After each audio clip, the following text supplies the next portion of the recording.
Capítulo 11 O Soldado Amarelo. Fabiano meteu-se na vereda que ia desembocar na lagoa seca, torrada, coberta de catingueiras e capões de mato. Ia pesado, o alô cheio a tiracolo, muitos látegos e chocalhos pendurados num braço. O facão batia nos tocos. Espiava o chão como de costume, decifrando rastos.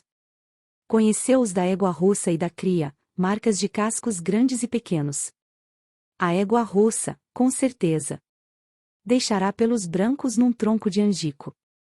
Urinara na areia e o mijo desmanchara as pegadas, o que não aconteceria se tratasse de um cavalo.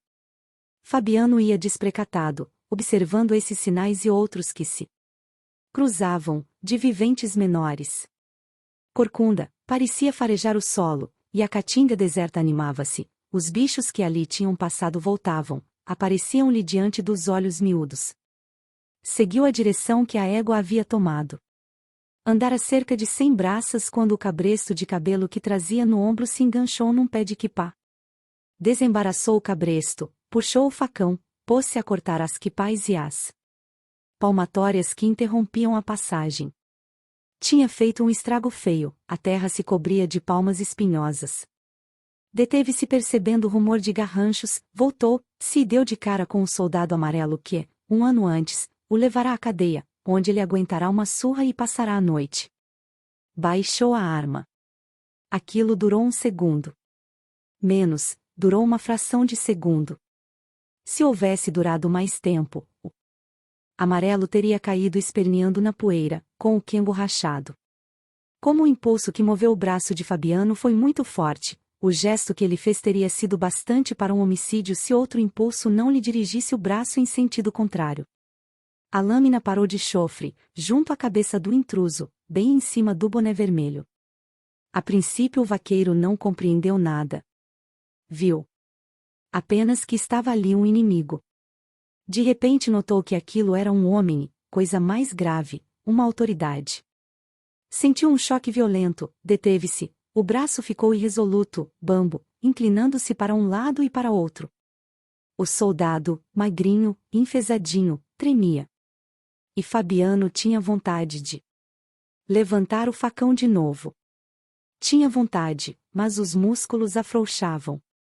Realmente não quisera matar um cristão, procedera como quando, a montar brabo, evitava galhos e espinhos. Ignorava os movimentos que fazia na cela. Alguma coisa o empurrava para a direita ou para a esquerda. Era essa coisa que ia partindo a cabeça do amarelo. Se ela tivesse demorado um minuto, Fabiano seria um cabra valente. Não demorará.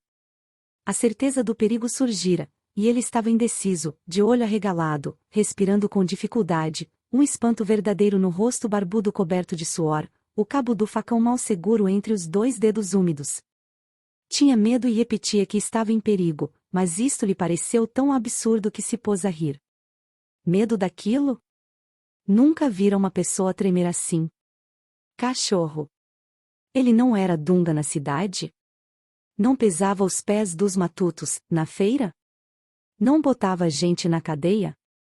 Sem vergonha, mofino. Irritou-se. Por quê? Seria que aquele safado batia os dentes como um caititu? Não via que ele era incapaz de vingar-se. Não via. Fechou a cara. A ideia do perigo ia se sumindo. Que perigo! Contra aquilo nem precisava facão, bastavam as unhas. Agitando os chocalhos e os látegos, chegou à mão esquerda, grossa e cabeluda, à cara do polícia, que recuou e se encostou a uma catingueira. Se não fosse a catingueira, o infeliz teria caído. Fabiano pregou nele os olhos ensanguentados, meteu o facão na bainha. Podia matá-lo com as unhas. Lembrou-se da surra que levará e da noite passada na cadeia. Sim, senhor. Aquilo ganhava dinheiro para maltratar as criaturas inofensivas. Estava certo? O rosto de Fabiano contraía-se, medonho. Mais feio que um focinho. Hein? Estava certo? Bulir com as pessoas que não fazem mal a ninguém. Por quê? Sufocava-se, as rugas da testa aprofundavam-se, os pequenos olhos azuis abriam-se demais, numa interrogação dolorosa. O soldado encolhia-se, escondia-se por detrás da árvore. E Fabiano cravava as unhas nas palmas calosas. Desejava ficar cego outra vez. Impossível. Readquirir aquele instante de inconsciência. Repetia que a arma era desnecessária, mas tinha certeza de que não conseguiria utilizá-la, e apenas queria enganar-se. Durante um minuto a cólera que sentia por se considerar impotente foi tão grande que recuperou a força e avançou para o inimigo. A raiva cessou, os dedos que feriam a palma descerraram-se, e Fabiano estacou desajeitado, como um pato, o corpo amolecido. Grudando-se à catingueira, o soldado apresentava apenas um braço, uma perna e um pedaço da cara, mas esta banda de homem começava a crescer aos olhos do vaqueiro. E a outra parte, a que estava escondida, devia ser maior. Fabiano tentou afastar a ideia absurda, como a gente pensa coisas bestas.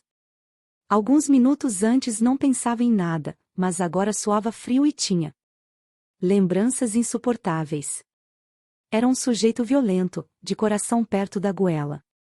Não, era um cabra que se arreliava algumas vezes, e quando isto acontecia, sempre se dava mal naquela tarde. Por exemplo, se não tivesse perdido a paciência e xingado a mãe da autoridade, não teria dormido na cadeia depois de aguentar zinco no lombo.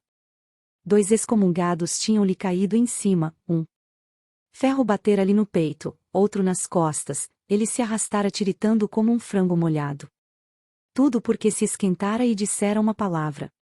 Inconsideradamente. Falta de criação. Tinha lá a culpa. O sarapatel se formara. O cabo abrirá caminho entre os feirantes que se apertavam em redor. Toca pra frente. Depois surra e cadeia, por causa de uma tolice. Ele, Fabiano, tinha sido provocado. Tinha ou não tinha? Salto de reiúna em cima da alpercata. Impacientara-se e largar o palavrão.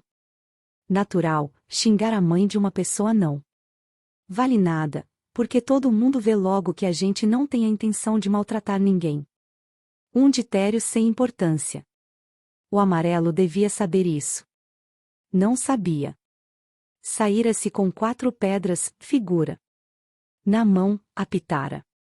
E Fabiano comera da banda podre. Desafasta. Deu um passo para a catingueira. Se ele gritasse agora desafasta, que faria o polícia? Não se afastaria, ficaria colado ao pé de pau. Uma lazeira, a gente podia xingar a mãe dele. Mas então? Fabiano estirava o beiço e rosnava. Aquela coisa riada e achacada metia as pessoas na cadeia, dava-lhe surra. Não entendia. Se fosse uma criatura de saúde e muque, estava certo. Enfim, apanhar do governo não é desfeita, e Fabiano até sentiria orgulho ao recordar-se da aventura. Mas aquilo soltou uns grunhidos. Por que motivo o governo aproveitava gente assim? Só se ele tinha receio de empregar tipos direitos. Aquela cambada só servia para morder as pessoas inofensivas. Ele, Fabiano, seria tão ruim se andasse fardado? Iria pisar os pés dos trabalhadores e dar pancada neles? Não iria. Aproximou-se lento, fez uma volta, achou-se em frente do polícia, que embasbacou, apoiado ao tronco, a pistola e o punhal inúteis. Esperou que ele se mexesse. Era uma lazeira, certamente, mas vestia farda e não ia ficar assim, os olhos arregalados, os beiços brancos, os dentes chocalhando como biuros. Ia bater o pé, gritar, levantar a espinha, plantar-lhe o salto da reiúna em cima da alpercata. Desejava que ele fizesse isso. A ideia de ter sido insultado, preso, moído por uma criatura mofina era insuportável. Mirava-se naquela covardia, via-se mais lastimoso e miserável que o outro. Baixou a cabeça, coçou os pelos ruivos do queixo. Se o soldado não puxasse o facão, não gritasse, ele, Fabiano, seria um vivente muito desgraçado.